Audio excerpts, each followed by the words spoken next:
Breakfast with Bridget at 7:30 here on August 7th. Happy Wednesday. Happy hump day to you. And we have an interesting interview coming up this morning with a doctor about fentanyl overdoses and deaths. And this has certainly been something that's been in the news now for several years.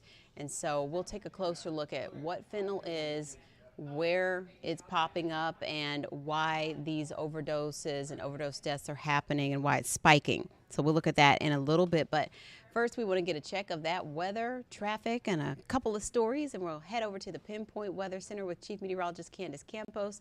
And Candace, you have a nice forecast lined up for us considering what we've been through the past several days. Yeah, and it all technically impacting our forecast still with Tropical Storm Debbie. It's only been about 250 miles away from us for the past few hours. So it still has an influence. I wouldn't say direct for most of Central Florida, but certainly still an influence across Central Florida. It's still kind of a breezy day, not as windy as yesterday. So we're going to dial back those the wind speeds a bit. And we're also going to be dialing down those rain chances this afternoon, as we are going to continue to see some dry air funneling in kind of on the backside of Tropical Storm Debbie. So let's take it to the map, show you what's going on this Wednesday. Oh, Bridget, I thought today was Friday. Oh, I really thought today was Friday. Yeah, it's okay. It's fine. It's just been a long week because we were here all weekend long. But the heat I'm going to get you some gummy candy. That'll make it all better. And that's normal gummies for anyone who's wondering. That's regular gummies. Trader I'm Joe a sucker gummies. for like some Sour Patch Kids. Let's say name Candace, brands. good save, because you know I'm bad about that. Things come out sound a different way. That's not what I meant.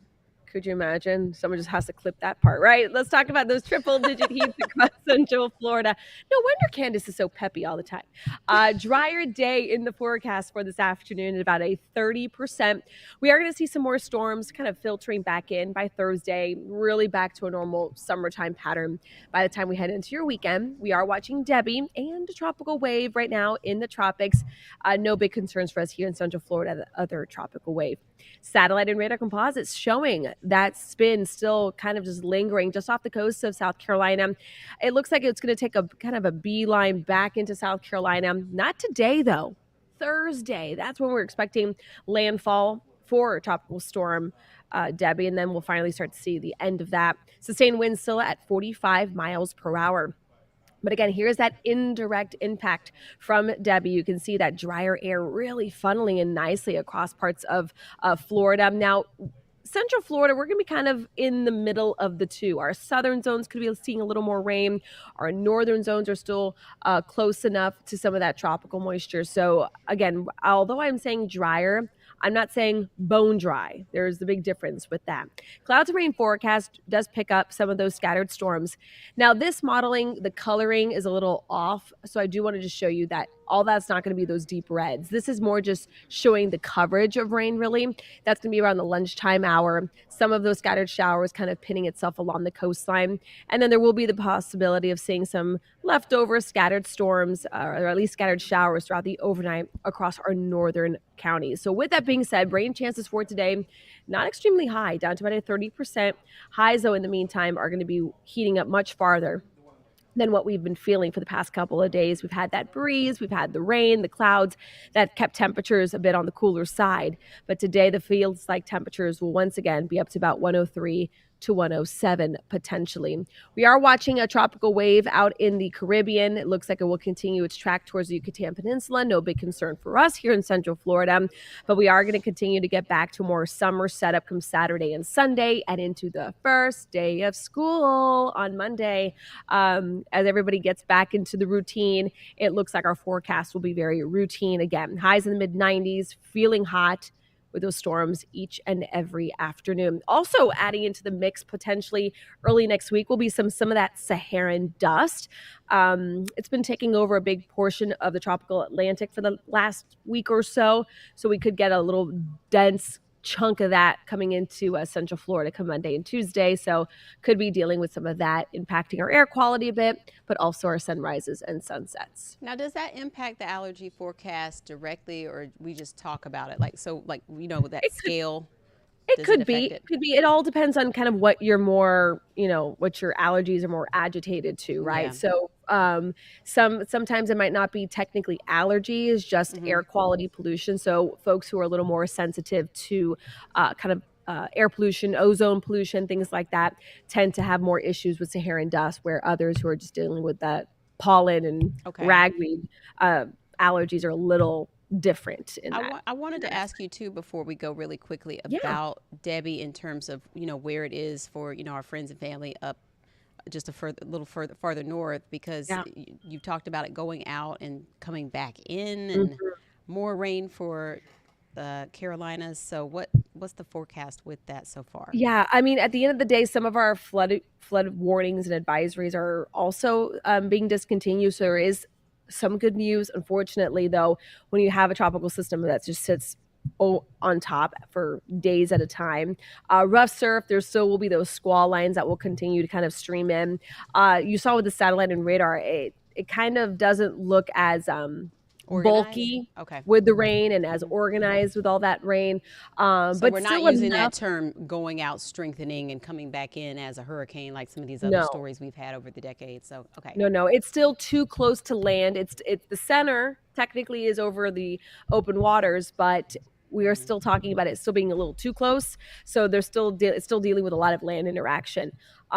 But that just goes to show you that the waters are warm enough that Hmm. even a system just offshore, sitting offshore, could Hmm. still maintain tropical characteristics and contain and can keep that organization Right. in place. But it looks like for like South Carolina, North Carolina, we should start to kind of transition out of tropical Right. concerns, primarily on Thursday and Friday. Okay. Yeah, because I know we had one story that, like a foot of rain had already fallen in parts of the low country, and it's Oh, like, absolutely. Yeah, it has done already a lot of damage. Flooding wise is certainly, hmm, it's not the big wind maker. This is certainly a rainmaker, as well as the spin ups that we get within some of those rain bands for those that tornado threat. So it's still hmm, there. It's not like a Category 4 hurricane sitting off hmm, shore. This is a little different, but still enough to really pack a yeah, punch. When you talk about a foot of rain falling in one day, it's just really hard for the ground and tributaries to actually move that water out. So it yeah, unfortunately moves water up instead. yeah. All right. Well, all interesting. Thank you, Candace, for all You're the welcome. How's your updates. family with that? Are they still They dealing with a lot? they are okay as far as I know. I know we had one power outage, but it didn't last very long. Most of them are in Hmm. the upstate, so it's Right. but still, lots of rain in a short amount of time is never good. So I hope it doesn't do too much more damage than it already has. But Yeah, we'll there's just keep a lot watching of it. places. Yeah, there's a lot of places that are very low lying. So that's where the Mm-hmm. concern really lies at the end of the day. Mm-hmm. Mm-hmm. Well, I'll let you go. I know you have a cut in. I do. It's okay. I Okay. like chatting with you anyway. Okay. We'll see you over on the TV. Bye Thanks, bye. Candace. Bye. So we want to check in with Trooper Steve, and he is, going to go out on patrol, back in business. How are you feeling? Shoulder is still a little locked up, not as bad as yesterday. Uh, I was in really rough shape. I tell you, I could but we not think we move. figured out what happened, right? I do think it was a lot of a mix between a previous shoulder injury, coming out not taking care of it, and then all day on Monday being In in the the truck rain, in the rain and hunched over positioned like this this. way. Yeah. Yeah, and like I don't get to do that every day. That was a daily muscle memory when I was a trooper because that's how I live my life. Even when I ride Because it's a mobile motorcycles now. office. Yeah, it's crazy, Bridget, because even when I ride motorcycles, photojournalist Goose Goslin and I go riding a lot, and I'll have to take a break after about an hour or so because my rear lower back muscles aren't as strong as they used to be. So I get Mm-hmm. sore real quick. Got to work on that stuff. I'm letting Mm-hmm. this job soften me Toughen. You up a got to little bit. toughen back up, Trooper. Yeah, just All a little right. bit. Just a little bit. So And the truck is back in today, service too, so that's good. yes, ma'am. Everything's working. I got my new display screen set up. Everything looking good here. So we'll be good to go. Traffic wise, right now, not too bad. We're starting to see some issues, though, slow down out there. DOT cam showing westbound and east, but the slow lanes on the left side there, right in the Princeton area, Fairbanks curve, 86-mile marker. You can see traffic moving. It's not bumper to bumper, but it's not at the speed limit. So you got to make sure you're paying attention out there. Looking at the map, it looks good. No major crashes to talk about. Your drive times gaining on us. 32 minutes now, Champions Gate to the 408 area. And this crash just came out a little while ago off of Apopka Boulevard at 441. This is close to Maitland Boulevard, a little closer towards Maitland Boulevard, just north there. So be careful. We're starting to see some eastbound delays along Maitland. This crash not affecting that traffic. And then Claremont, I've been out there so much in the Lake County area. That eastbound delay, I know exactly what happens. 2 right lanes back up before you get to the turnpike, and then people like to cut in. So just make sure you're paying attention. Pick your spot, take your time, and cruise on with everybody else. 429, always a ghost town out on the south end. I love 429. Even if I adds 5 extra minutes, as long as I'm cruising, I use 429. St. Cloud looking pretty good this morning through 13th Street, aka 192. And then Lake Nona, not too bad through your area, and wrapping up out in Brevard. If you're headed east along 528 out towards the coast this morning, pretty good. Bridgett, today, nice and smooth, 10 a.m. We have a lot of meetings. I'll see you a lot this morning. And then at 10 a.m., I will be talking about different driver safety classes that are available, whether mandatory or optional, and free and different paid for ones. So a lot of schools don't offer it anymore in grade school, but there are options out there and a lot of free cool stuff that the community can get involved with. So join me, 10 a.m., clickorlando.com. Good information. We'll see you then. Thanks to receive. Yes, ma'am. See you. All right. We have a couple of really nice community stories we want to tell you about. Then we're going to talk to a doctor live about a spike in fentanyl overdoses in a moment. But first, Little League World Series is coming up, and Florida's excited. Lake Mary is excited because their Lake Mary All-Stars are headed there, and they want to do winner takes all. News 6's Mark Lehman has more on their happy homecoming today. With a dominating win over Tennessee, the Lake Mary All-Stars have punched their ticket to the Little League World Series. Lake Mary Little League is headed to Williamsport. Cheering them every step of the way were fans and family watching from friendly confines in Lake Mary.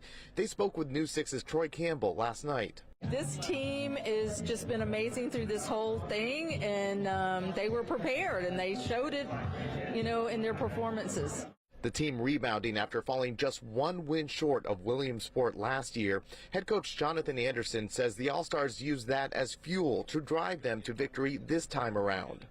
It feels great to know that the community is behind us. I think I got a text by one of the city commissioners, said the mayor, the mayor's excited, the city manager's excited. Lake Mary now becomes only the 4th team from Central Florida to make the Little League World Series in its 77-year history. An opportunity Anderson says they won't let go to waste. This is the biggest thing there is. The whole, essentially, world is watching, and they all tune in once a year to watch these 12-year-olds shine. All right, let's go Lake Mary All-Stars. So we'll be following them and wishing them well. You can support them as well to get ready for their trip. We have the information on clickorlando.com right on the homepage. There's a wonderful back-to-school giveaway we want to tell you about, put on by the Tiana Major Foundation. She's a little girl who lost her life tragically in a shooting spree that happened last year. But News 6's Ezzy Castro has more about this wonderful foundation in her honor, and now this back-to-school giveaway that her family is putting together to help other children. She was a perfectionist in anything she did.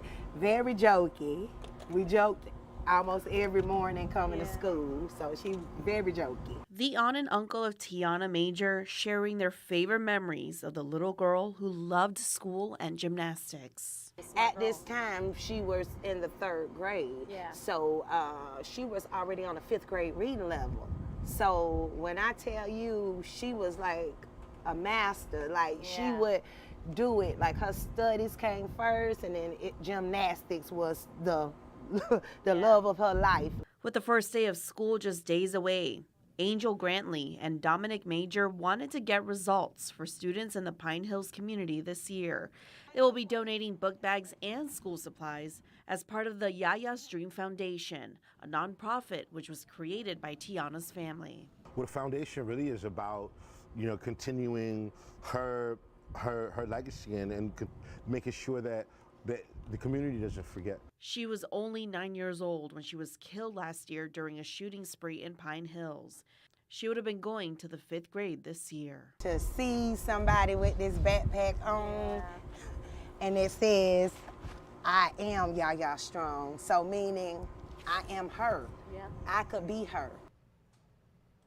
That's really beautiful. They were able to do that for the kids in honor of Tiana. So that is amazing. You can share that story on clickorlando.com and spread the word. We're going to take a quick break. We'll be back to talk to Dr. Jenna Wheeler about fentanyl and fentanyl overdoses.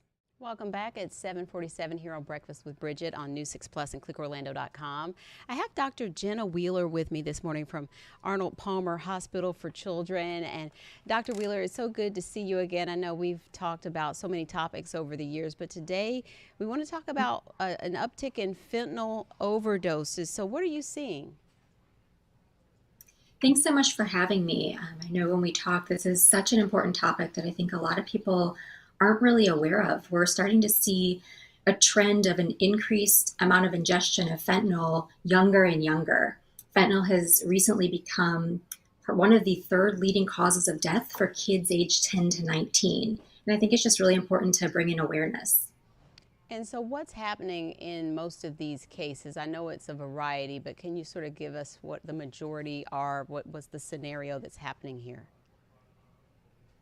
I think one of the scariest things of this is that while some of the kids may know what they're doing and what they're taking, there's a lot of these kids and teenagers and even grown-ups who are thinking that they may be, ingesting a different substance, not realizing that a lot of illegal manufacturers are lacing things with fentanyl. Because fentanyl is so potent, it's a lot cheaper for someone to make a substance with fentanyl and still try to get you that high. But the amount is so potent that people are dying even with one use. And when we first started talking about fentanyl more and more, I didn't even realize at first that fentanyl is a drug often used and prescribed when you're dealing with chronic pain. It's a synthetic opioid. Can you talk more about how it's used legally? Sure, and that's a really good point because we don't want to scare people away from the proper use of it, because as you pointed out, it has a good place. Fentanyl is in the same family as morphine, as in your other opioids. People hear about Percocet, they hear about other things that they get for pain management. Fentanyl, though, is 50 to 100 times more potent than morphine. So when it's prescribed to you by a physician, when it's given at a dose that's based upon your age, your weight, your body type, it can be a very effective medication. But when it's being mixed illicitly into substances with no regard, that's where we're starting to see real problems. And what is it about people using it to lace? It's that they don't know what they're doing, because it's just such a tiny amount that can kill a person. So it's hard to sort of visualize that, but can you explain how just those tiny amounts can kill so many people? Sure. As I mentioned, it's so much stronger than our other opioids. It works in a similar way, to get scientific here, it binds to the opioid receptor.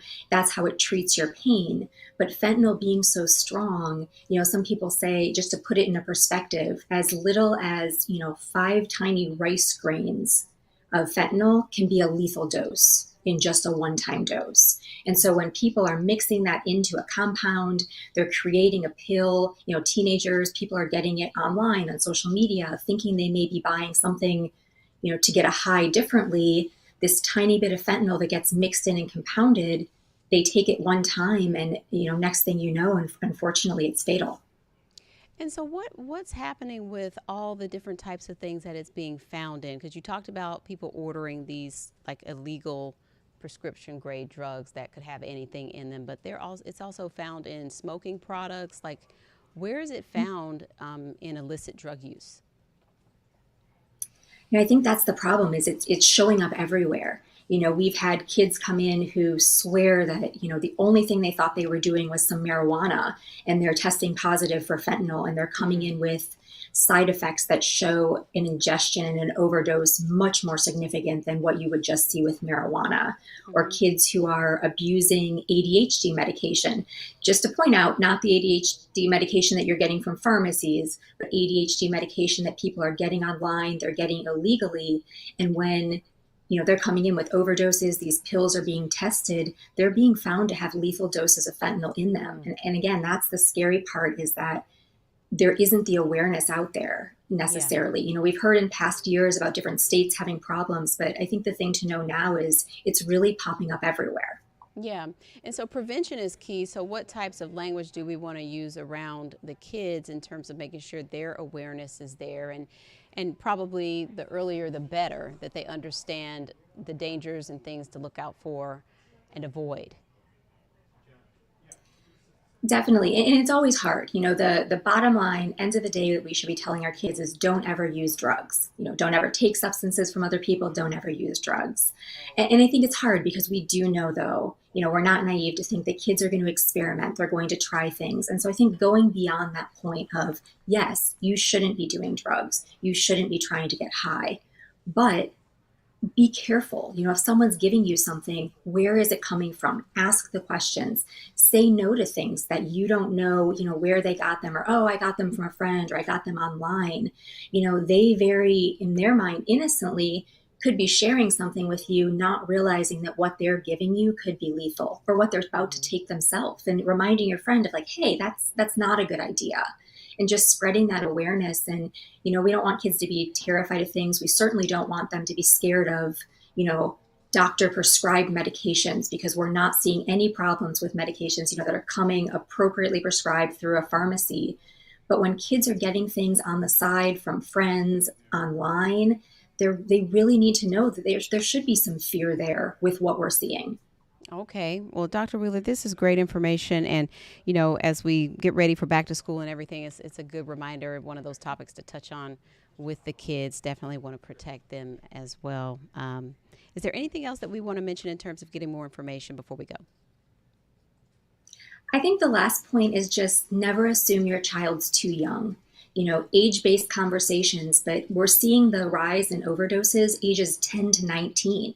Most of us would think a 10-year-old would never come across drugs, let alone do them. Mm-hmm. And so I think it's, even in those younger elementary, just starting the conversations, again, age appropriate, not to scare the kids, but just to start letting them know what's out there, to be aware, so that if something does come across their path, they're going to come back and talk to you, not just go ahead and, do what their friends are doing. Mm-hmm. Knowledge is power. Thank you, Dr. Wheeler. It's good to see you. Thank you for having me. All right. Hope to see you again soon. Bye. We have a package this morning about your money and fears about the economy after that lackluster jobs report. Of course, a hard day on Wall Street the other day. News 6 investigative reporter Donovan Myrie broke down that story with a certified financial planner. In the last couple of days, there's been market volatility. Yeah. Something to be concerned about, something to note, or something to not worry about? I would say not be concerned about it, not worry about it. We are sort of due for a correction, and it looks like now it's happening, so it's nothing to be concerned about. Is this a political thing, or is it just, as you said, a course correction? Well, it's trying to be sold as a course correction. There's still been comments that people are spending too much money. I think people are spending too much money not because they have extra money to spend, it's because everything's more expensive. And I think the tide is starting to turn with the Fed in that direction, that yes, people are spending more money because they have no choice. Do you think we're going to slip into a recession? I'm not feeling recession. I'm feeling maybe close to, but stopping a little before we officially get into that. But who am I but a little CFP. Reading the tea leaves at this point, right? But we want to tell you about some pigeons, the good feathers, some inflatable pigeons going to show up in downtown Orlando. You won't be able to miss them. It's part of the Creative City Art Project, and they will be on rooftops across 6 areas in downtown, neon colored, 16 feet tall. Pigeons apparently symbolize communication and companionship, so start looking for those to blow up over the next week. That'll be fun to check out with the kids. We have some freebies to tell you about if you're a News 6 Insider, and if you're not, it is free to sign up to be one, so don't miss out. Go to clickorlando.com/insider. Right now, we're doing a giveaway to the Coke Zero Sugar 400 at Daytona International Speedway. Enter to win 2 tickets to a driver meet and greet experience, and we have 8 other prizes, including tickets to Wawa 250 and the 400. You do have to be an insider to enter these contests, but again, that's free to do. Register for that, enter the contest, clickorlando.com/insider before the time runs out. So I'm going to go over now to Trooper Steve on patrol, and I'll see you for News 6 at noon today and back here for breakfast tomorrow on Thursday. Have a good one.